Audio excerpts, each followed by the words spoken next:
بلندی ہے تو پستی بھی ہے،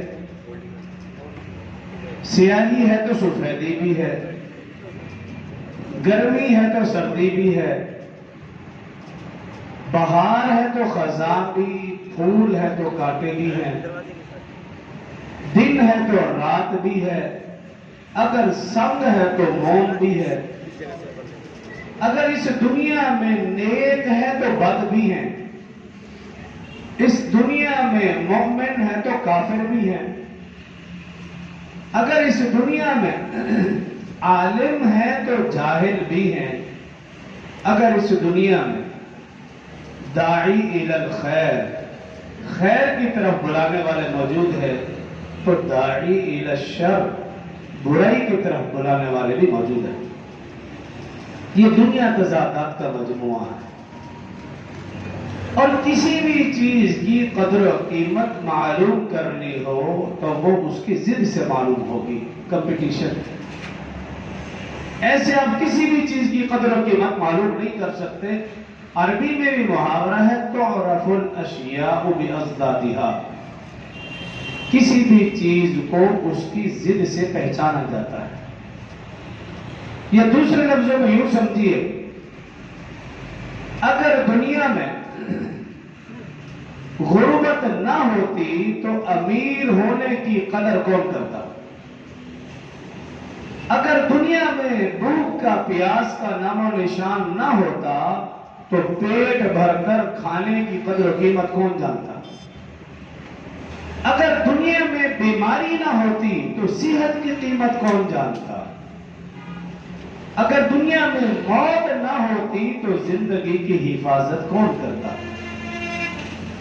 اور اگر دنیا میں جہالت نہ ہوتی، اگر دنیا میں جہالت نہ ہوتی تو علم کے حصول کے لیے انسان مشقت کیوں اٹھاتا؟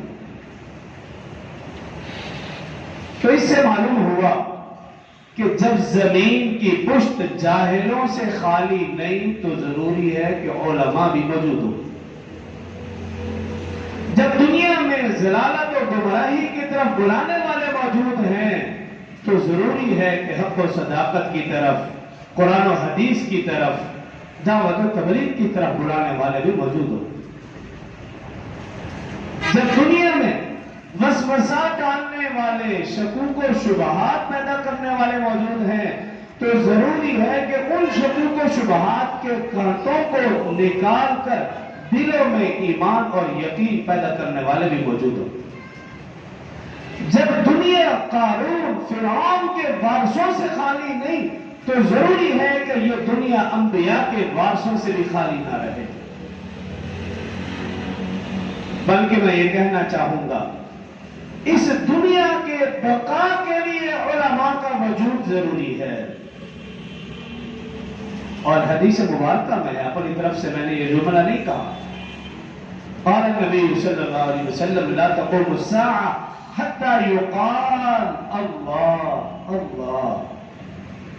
رسول اللہ صلی اللہ علیہ وسلم نے ارشاد فرمایا، اس وقت تک قیامت قائم نہ ہوگی جب تک ایک بھی اللہ اللہ کہنے والا موجود ہے، ایک بھی عبادت کرنے والا موجود ہے، ایک بھی اللہ کا نام لینے والا موجود ہے۔ قیامت اس وقت تک قائم ہو ہی نہیں سکتی، یعنی عبادت ضروری ہے اس دنیا کے وجود کے لیے، اور عبادت بغیر علم کے ہو نہیں سکتی، اور علم بغیر عالم کے حاصل ہو نہیں سکتا۔ لہذا اس کائنات کے وجود کے لیے علماء کا وجود ضروری ہے۔ جب تک علماء ہیں یہ قیامت قائم نہ ہوگی، یہ کائنات موجود رہے گی، باقی رہے گی۔ جب علماء نہ رہیں گے تو پھر اس کائنات کی بھی ضرورت نہیں ہے، کائنات کا نظام بھی ختم ہو جائے گا۔